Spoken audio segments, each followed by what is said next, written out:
ආයුබෝවන් සියලු දෙනාට ලග්න ලෝකයේ channel එකට ඔයාලව ආදරෙන් පිළිගන්නවා. අද අපි කතා කරන්න යන්නේ ජ්‍යොතිෂයේන මාන වටිනා ඒ වගේම අපේ ජීවිතයේ වාසනාව පින සහ දියුණුව තීරණය කරන නම වෙන්නේ. මම අනිත් ස්ථාන හැම එකම ඔයගලන්ට ගහලා තිනවා. ඒකට කමෙන්ට් කරපු අයත් හිටියා. ඒක හැමෝටම ස්තුතියි. පුළුවන් හැම වෙලාවෙම ඒගොල්ලන්ට අපි කමෙන්ට් එක රිප්ලයි කරා. පොඩි පාරක් වීම වෙන්න පුළුවන්. ඒකට මට සමා වෙන්න ඕන. තවත් කාර්යබහුල අවස්ථාවක් තමයි මේ. ඒ නිසා ඕගොල්ලන්ට පුළුවන් හැම වෙලාවෙම මට කමෙන්ට් එකක් දාන්න. මම පුළුවන් වෙලාවට රිප්ලයි එක දෙන්නම්. පොඩි පාරක් වීම වෙන්න පුළුවන්. ඒකට නැවතත් සමාව ඉල්ලනවා. අපි එහෙනම් බලමු එහෙනම් 9 වෙනි කොටුව ගැන. channel එක subscribe කරන්න කියලා ආදරෙන් ඉල්ලා සිටිනවා වීඩියෝ එකට යන්න කලින්. මොකද ඕගොල්ලන්ගේ ශක්තිය මට ගොඩාක් වටිනවා මේ ඉදිරියට මේක පවත්වාගෙන යන්න. ඉදිරියේදී ඕගොල්ලන්ට ගොඩක්ම කියන්නේ මහඟු අවස්ථාවක් හම්බ වෙනවා. මගේ channel එක කරා කේන්දර බලන්න අඩු මුදලකට දැන් හැමදැනම ගොඩක් මුදල් ගන්න අතරේ මම ඒක අඩු මුදලකට ඔයගොල්ලන්ට ඉස්සරහට ඒ chance එක අරන් දෙන්න හිතාගෙන ඉන්නවා. මාත් එක්ක ඇඳී ඉන්න කියලා මොටම ආරාධනා කරනවා. ඒ කියන්නේ subscriberලා මට විශාල ප්‍රමාණයක් අවශ්‍ය වෙනවා. මේක මට ඒ කියන්නේ මේක පොඩි කණ්ඩායමක් වශයෙන් හදාගත්තොත් තමයි මට ඒක අඩු මුදලට කරන්න පුළුවන් වෙන්නේ. බලමු එහෙනම් අපි 9 වෙනි කොටුව ගැන 9 වෙනි කොටුව ගැන කතා කරනකොට ඔයා කොච්චර මහන්සි වුණත් වැඩක් හරියන්නේ නැද්ද?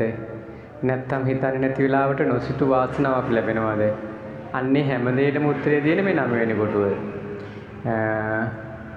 යාළුවනේ කේන්දරක 9 වෙනි කොටුව කියන්නේ පූර්ණ පුණ්‍ය ස්ථානය. එහෙම නැත්නම් භාග්‍ය ස්ථානය.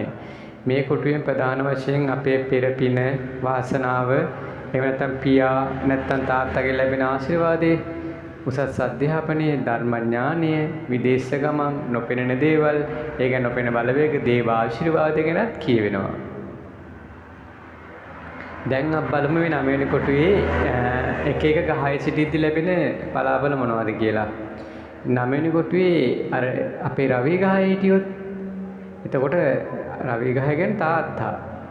එතකොට ඕගොල්ලන්ගේ තාත්තා ප්‍රබල සමාජයේ තැනක් තියෙන කෙනෙක් වෙනවා. උසස් අධ්‍යාපනයේට රාජ්‍යංශයේ ගෞරවයට මාරම හොඳයි. තේරුණාද මං කිව්වදී 9 වෙනි කොටුවේ රවි හිටියොත්. සඳු 9 වෙනි හිටියොත් මාරම වාසනාවන්තයි. අම්මගේ ලොකු ආශිර්වාදයක් ලැබෙනවා.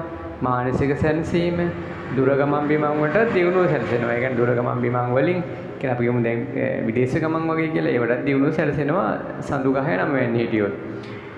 කුජ එහෙම නැත්නම් අඟහරු 9 වෙනි හිටියොත් මොකද්ද වෙන්නේ කියලා බලමු. ඔයා මාරම නිර්භීතයි. තමන්ගේ උත්සාහයෙන් පින හදා ගන්නවා. හැබැයි තාත්තා එක්ක අදහස් පාතරයක් එන්න පුළුවන්. තේරුණාද? එහෙනම් බලමු බුද ගහයා 9 වෙනි හිටියොත් මොකද්ද වෙන්නේ කියලා. ඔයා මහා බුද්ධිමතෙක් වෙනවා. ඒ කියන්නේ උසස් අධ්‍යාපනයේ, ලේඛනය, පොත්පත් සම්බන්ධව ඒ කියන්නේ ලියන කරන ඒවා ලේඛන කලාව ගැන පුවත්පත්වල ලියනවා කියලා කියන්නේ අපි. ඒ වගේ ව්‍යාපාරවලින් මාරම දියුණුවක් ලබනවා. ඒ බුද ගහය 9 වෙනි හිටිය බුද ගහය ටිකක් කතාවට දක්ෂ කෙනානේ. ඒ කියන්නේ ලේඛන කලාව කතිකත්වය. ඒ වගේ තමයි ගුරු ගහය බලමු 9 වෙනි හිටියොත් කොහොමද කියලා. බහස්පති ගහය සිටීම කේන්දරයක තියෙන පට්ටම් පිළිදීම. දෙවියන්ගේ ආශිර්වාදය නිතරම ලැබෙනවා. ධර්මිෂ්ඨයි ගෞරවනීය චරිතයක් වෙනවා. ඒ කියන්නේ ගුරු ගහයා 9 වෙනි හිටියොත් බලන්න කේන්දරයේ ළඟට අරගෙන මම හැමදාම කියනවා කේන්දරයේ මේ ළඟ තියාගෙන මේක බලන්න. අඩුපාඩු තිබ්බොත් මට කමෙන්ට් එකක් දාන්න. ඔයාලට දන්නේ දෙයක් ඒ හැමදේම මම පුළුවන් හැම වෙලාවෙම ඉක්මනට රිප්ලයි ගන්න බලාගෙන ඉන්න. පරක් වීම වෙන්න පුළුවන්. නමුත් මම රිප්ලයි එක දෙනවා තමයි. සිගුරු 9 වෙනි හිටියොත් කලාත්මක හැකියාවන්ගෙන් දියුණු වෙනවා. ඒ කියන්නේ චිත්‍ර අඳින්න, නැටුම් ගැයුම් මේ වගේ කලා පැත්තට එයා ඒ පැත්තෙන් දියුණු වෙනවා. විවාහයෙන් පස්සේ මාරම වාසනාව සහ ධනය ගලාගෙන එනවා. ඒ කියන්නේ විවාහ වුණාට පස්සේ සමහරක් අය ඉන්නව දියුණු වෙනවා. ඒ කියන්නේ නිකන් ඉන්නවා කසාද බඳින්න කලින් එයාට ටිකක් දියුණුව අඩුයි සමහරක් අය කියන පසාද බැඳලා පස්සේ තමයි මට මේ අමාරුම කාලය ආවේ කියලා. ඒ හැම තමක් බය කරනවා. නමුත් විවාහය කියන්නේ ජීවිතයේ අත්‍යවශ්‍යම දෙයක්. දෙන්නේගේ බැඳීම මේ සමාජයේ පවත්වාගෙන යන්නේ කියන්නේ අපේ වර්ගයා බෝ කිරීම සඳහා මේ විවාහය ප්‍රධාන බාධකයක් වෙනවා. ඒ නිසා ඒක එච්චරම බිය යුතු නැහැ. නමුත් අපි තියෙන අපේ ඉලක්ක සාර්ථකත්වයේ කරා අපේ නොසුබටනා වීරය ඒ නිසා ඒ දේවල් එක තමයි මේ හැමදේම යන්නේ. ඒ දේවල් අඩුපාඩුව ඕගොල්ලන්ගේ වුණොත් තමයි ඒක අපේ විවාහය කියන එකත් එපා වෙන්නේ. ඊට විවාහයෙන් පස්සේ කියන්නේ දියුණුවක් වෙනවා සිකුරු ගහය 9 වෙනි හිටියොත්. ඒ සිකුරු ගහය 9 වෙනි නෑ දැන් මේ කේන්දරේ ළඟ තියෙනවනේ ඒගොල්ලන් බලන්න ඒගොල්ලන්ට තමන් ගැනම අධ්‍යයනයක් කරන්න බොරුදු මේ කියන්නේ කියලා. සෙනසුරු 9 වෙනි හිටියොත් වාසනාව ලැබෙන්නේ ටිකක් ප්‍රමාද වෙලා. වයස 36න් පස්සේ නොබසුබස්නා උත්සාහයෙන් ස්ථාවර දියුණුවක් ලබනවා. ඒ කියන්නේ සෙනසුරු ගහය 9 වෙනි හිටියොත්. රාහු කේතු 9 වෙනි හිටියොත් සාම්ප්‍රදායික නීති වලින් පිට හිතනවා. එන විදේශ ගමන් වලට සහ වෙනස් විදිහේ ශ්‍රේෂ්ඨ වලින් ඉදිරියට යන්න හොඳයි. කියන්නේ දේශ පිටරට එක්ක සම්බන්ධල කරන දේවල් වගේ ඒවා.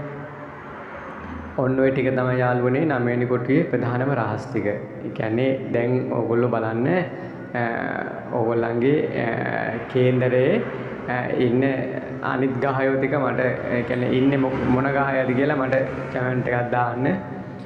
මම ඒ කමෙන්ට් එක රිප්ලයි කරන්නම්. ඒ යාළුවනේ මේ ඒක තමයි ඔයගොල්ලන්ට මම කියන්නේ ඉදිරියේදී තවත් ලක්න බලාපොළ ඒ හැමදේම මම ගේන්න හිතාගෙන ඉන්නවා. මම channel එකට රැඳී ඉන්න. ඔයාලගේ කේන්දරේ 9 වෙනි කොටේ ඉන්නේ මොන ගහයද කියලා පල්ලෙහාන් කමෙන්ට් එකක් දාගෙන යන්න. මම ඒකට උත්තර දෙන්නම්. වීඩියෝ එක ලයික් කරලා යාළුවනේ ඔයගොල්ලන්ගේ යාළුවෝ අතර ෂෙයා කරන්න. ඊළඟ වීඩියෝ එකට අපි ඉක්මනටම ගේන්නම්. හැමෝටම දරුවන් සරණයි. ජයෙන් ජය